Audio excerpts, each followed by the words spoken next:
Welcome to 6 Steps to Growing a Winning Business Seminar. As Action Coach business coaches, we understand that successful business ownership requires continuous training, planning, tested marketing strategies, systems, and more. That's where we come in as your partner. Action Coach has nearly 1,000 franchises in over 50 countries, and over the past 21 years, we've perfected the system we are about to show you. In fact, we are so confident in our ability to get you results, we guarantee to pay for ourselves within only 17 weeks of working with us. This 1-hour seminar will show you a proven formula for how we will grow your business and help you create massive improvements to your business and your life. Your presenter today is the founder and chairman of Action Coach, Brad Sugars, the world's #1 business coach. Hi, everybody. Can I just start by finding out how many of you are business owners here in the room already? Where are the business owners? Can I just see a show of hands? Fantastic. Where are those of you who work for someone else? Where are you guys sitting? Fantastic. Good to see. Any business owners that wish you still work for someone else? Any in that category in the room? It's like, I don't know what's worse, whether you laugh at that joke or whether you raise your hand. It's like, you know, being in business is a tough gig sometimes. It's one of the loneliest jobs there is. So I want to first of all thank you for coming out and having a chat with us here today. You know, finding out about what business coaching is and how to grow your business. There's 6 steps to growing your business that we teach at Action Coach, and we find that by doing it this way, a systematic methodology, which, by the way, we've been doing now for 21 years with tens of thousands of companies in 53 countries. I started out, a little bit more of my background, I started out in business at age 15. Anyone have a paper delivery route or sell a newspaper when you were a kid? Thank you. A couple of you did that. Well, that was my first business, and so here I was running the business. I had people delivering the papers, and you know, it was only because it was so cold in the morning I didn't actually want to get up and deliver the newspapers. But ultimately, since then, we've owned and operated dozens of different companies, everything from magazine publishing to motorhomes and RVs, musical production companies. I started out as an accountant. Any accountants in the room? Thanks for admitting to that in public. It's not something you often want to do. See, being an accountant, guess what you learn? How to count other people's money. My job as a business coach is not about counting other people's money. It's about helping other people make a lot of money, helping you as business owners improve your business so you can work less and make more, which ultimately seems too good to be true. The reality would be it is too good to be true if we hadn't done it with tens of thousands of businesses around the world. So this system is not something that's based on theory. This is based on me. See, all I've done all my life is buy broken companies and fix them. Nowadays, I've written 15 books on how I do that. Nowadays, I've spoken in countries that I couldn't, you know, I can't even speak the language, yet they translate for me. It's phenomenal. Our books are sold. I still remember getting people from Nigeria writing referrals about my books and stuff and thinking, well, that's phenomenal that we're helping businesses grow in all of these places. Just a little bit about how I started with this. You see, when I first started business coaching, it was because I found out why, well, even further back than that, my customers in one of my businesses kept disappearing. Now, they were all business owners, and I was thinking, why are my customers not coming back and buying from me? So I started calling them, and guess what I found out? They weren't there anymore. They weren't even in business. Subsequently, what I've learned over the years is that 80% of businesses fail, and so many of them do it in the first year or 2 years, to the point where now it became my absolute passion and desire to change the way business operates, to change what happens. Because when you understand how many businesses go bankrupt on a day-to-day basis, how many business owners are struggling on a day-to-day basis, to even pay the wages of their staff, to make payroll each month, it's killing a lot of business people. And so that became my passion. And so for the last 20 years, I've traveled the world teaching people how to run their business, to the point where now we have governments paying us to help grow companies because we can get more jobs happening. These are the things we do, and it's why I love what I do. It's why I started this company, and it's probably why you're all here, because you started your business for a reason. I'm not sure what it was. Maybe it was a better lifestyle. Maybe it was to be your own boss. Maybe it was more money. Maybe to spend more time with your family. Whatever it is, let's take a look at how we actually do that. So building a business is pretty simple, but to do it, we got to follow a simple set of 6 steps. So you ready to learn the 6 steps? Say yeah? Yeah. It's a very simple thing to do, but we got to start right here. What is a business? By definition, most people understand a business wrong. Most people think a business is like creating a job for yourself. It's not about you being busy. Business is not spelt with a Y. What it's all about is creating a very simple thing, a commercial, profitable, enterprise. Now add these two parts to it, and this is where most people fall down. That works without me. If I've got to be there, it's no longer a business, it's a job for me. My goal is to create a business that works so I don't have to. See, the reason most business people, the reason you work so hard is that your business doesn't work, you do. Ultimately, if I said to you, how are you going to take another 4 weeks vacation? How are you going to do this? How are you going to set your business up so that it allows you to do that, so it allows you the freedom? Most business owners end up in the exact opposite scenario. They end up trapped by their business. They end up stuck in their business. They end up having to work harder than all of their employees for less money than their employees. And that's craziness in what we see. The way we teach it at Action Coach, the whole aim of this is to get the business to work so you don't have to. See, if I could reduce your hours each week, if I could cut back the number of hours that you are actually working, would that be a good thing? Yes or no? Yes. How much would you want to cut it back? And that's an interesting point. Do you know how many hours a day or week you actually want to work? Versus most business owners who, they just keep working as long as it takes, as long as it takes. They don't have a plan to get themselves out of it. That's the first thing I want you to understand. This system is a methodology to get it so the business works so you don't have to. And that's the ideal point behind it. So, let's take a look at the 6 steps. Each of these steps is very simple, but very, very powerful. We start down the bottom here, mastery. Well, mastery depends on which part of the world you're from. You pronounce it different ways. I say tomato, you say tomato, different things. You know, being an Australian, it's funny, my accent's understood in about half the world, and the rest of the world's going, what is he saying again? You know, but it's an interesting one. Being Australian, we understand that lifestyle is why you go into business. Building a business through the whole lifestyle aspect. So this mastery is where we got to start, though. We start at the basics. We've got to get the absolute fundamentals right. Now, the aim of this is to eliminate chaos in a business. How many of you ever found that the business runs you, you don't run the business? Anyone in that scenario? Working too much, doing too many hours, doing that? You know, it's a point where we have to change that sort of thing. So our idea is to get rid of the chaos, get rid of the putting out fires, get rid of the reactive methodology of running the business and get proactive about the business where you run it, where you're actually in control of this thing. Stage 2, once we've got the stability from mastery, is about cash flow. Most businesses struggle with cash flow. You know, most businesses are not making enough money to really grow at a rapid rate. If they had a lot more money come in, they could grow faster. They had the cash flow to do it. So here what we're doing is about creating a predictability of cash flow. When we say the word niche, what we're looking about here is the marketing side to your business. Now, if I ask the average business owner these 2 questions. First question, how many pages are currently, in fact, you might like to write it down. How many pages are in your current written, documented marketing plan? Write the number down for me. It's probably a fairly round number for most of you, isn't it? You know, the reality of when I ask that question for most people is it's a pretty simple question, but most people don't have an answer other than 0 pages or 1 or 2 pages. Why? Because they don't know how to write a marketing plan. They don't know how to do marketing. Now, here's the question. Do you want to put more money into marketing or less money into marketing? Which one? More.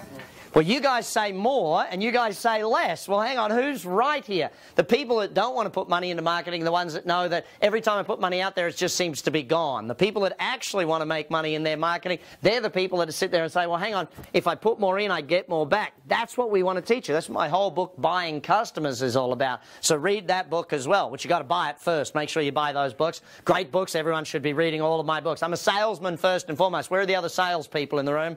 Okay, let me re-ask the question. Are we all in sales, yes or no? Yeah, we're all in sales at some point, you know, and this is the thing. If you believe in what you sell, you'll sell it well.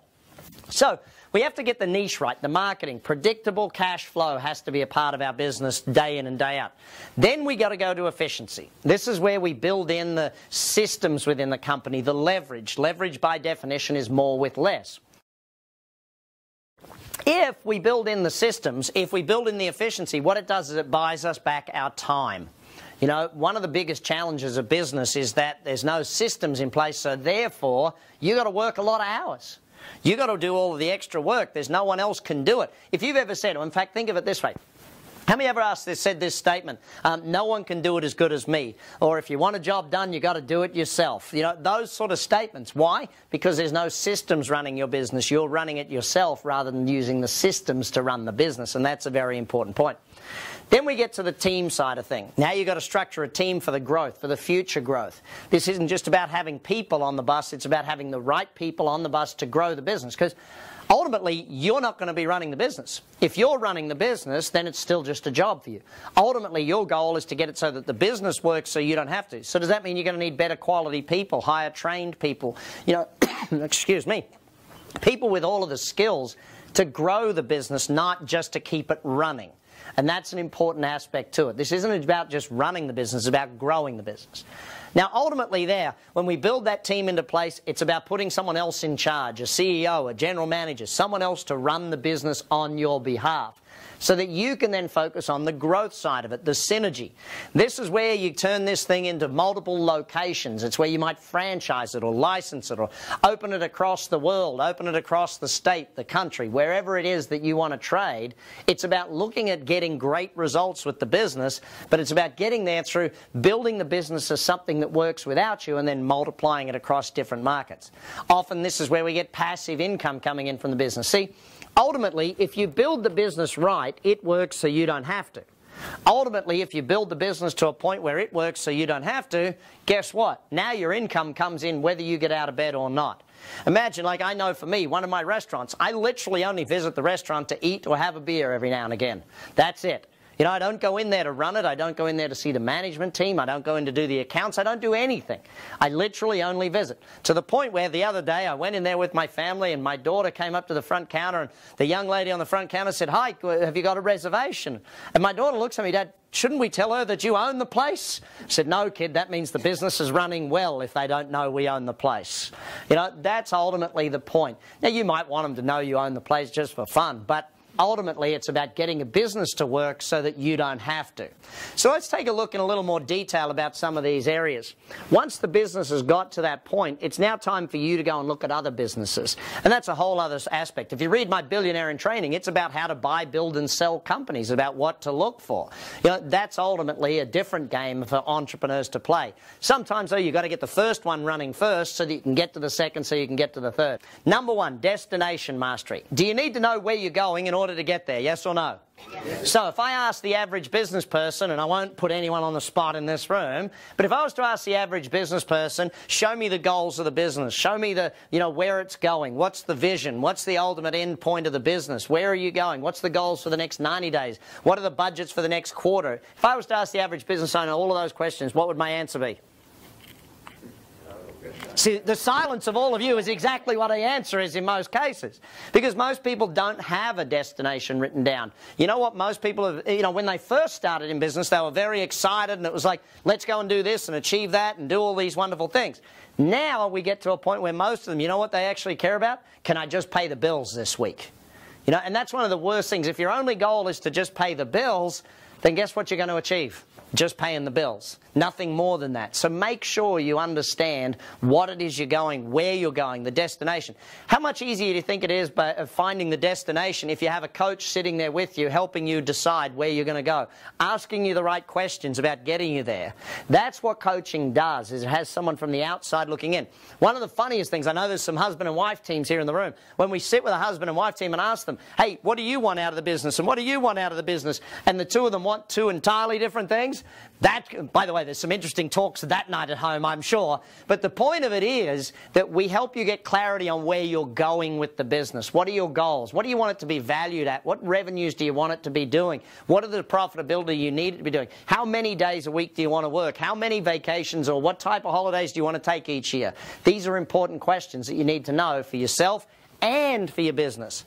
By the way, there's no use setting business goals and then personal goals. One of the things we always look for is, what are your personal goals, and let's build a business to suit that, okay? Second area of mastery, the money side of it. Well, excuse me. Would it be an interesting thing if I told you that Well, put very simply, most people in business aren't very good at keeping a track of their numbers. Would that astound anybody? No, it wouldn't astound anybody. The challenge, though, is if you don't know your numbers, then how are we going to make any decisions? If you don't know your numbers, how do we actually grow the business? So oftentimes we've got to get people back in charge of the money of their business. Because until you're in charge of the money, how do we make decisions on how we actually will reduce an overdraft, or how much stock or how much inventory we've got in the business, which inventory is selling, which isn't, where the highest profitability is, so we know what items to sell and what items to not really focus on. You know, these are some of the aspects of it. How are you compared to industry benchmarks? These are some real big challenges and some big questions that business owners need to ask. How many of you are starting to get a point here that maybe some business owners aren't acting like owners? Does that make sense? It's like a lot of business owners, they're acting like employees in their own business. They're so busy doing the work in the business. Like, I was chatting with a lady just a few weeks ago, a hairdresser. What do you think she does all day, every day in her hairdressing business? Cut hair, doesn't she? So who's running the business? This is the simple question. No one's running the business. You know, she's cutting hair all day, and here's the real interesting point. She was quite upset when we discussed this, because she said, Brad, I don't take home any more money than any of my staff. They take home about the same amount of pay I do. I said, well, hang on, you do the same job as them. Why do you believe you deserve more? She said, well, I own the business. I said, yeah, but you're not acting like an owner. You're acting like a hairdresser, an employee in your business. I'm going to get you doing the business side of it as well as the hairdressing side. Build the business, not just the job of the business. Then we got to look at the time area of the business. So if we want to get great productivity out of people, do we need to know how to manage time? Yes or no? Guess what? You can't manage time. You can only manage people. Time doesn't stand still. There's no such thing as time management. There's really people management. So how do we actually get the highest productivity out of the employees in our organization? Basic management techniques, basic management systems, basic leadership. These are the things that need to happen in order for us to actually make the business work. If we're going to double a business, you've got one of two choices. You either double the number of people or you double the productivity. Which one's cheaper, do you think? Productivity, way cheaper, isn't it? So that's what we've got to look for in this area of building the business. Then we've got to look at the delivery aspect. You know, are your customers getting their product or service on time? You know, regular delivery, is it happening well? Are they getting it with good customer service? The basics of doing it. Like, I was with a restaurant owner just a few weeks back, and he's sitting there telling me how his restaurant's struggling and all this sort of thing. And I said, well, hang on, let's just watch and see how well the people are delivering or getting their product or service. So we tried some of the food in his restaurant. You've all seen those TV shows where they fix restaurants. What's one of the biggest problems? The chef thinks they got great food, but what do the customers think? Not great food. You know, so that basics of delivery, whether it's about time of delivery, level of service, how it's doing, we've got to get that stuff happening as well. Once you've got those four areas there, now it's time to move to marketing. Why wouldn't we move to marketing before that? This is a really tough question for some people. If you do marketing before you know your numbers, does that make any sense? No, what are we doing? Selling more of stuff that we're not making a profit on? Doesn't make sense to do that stuff.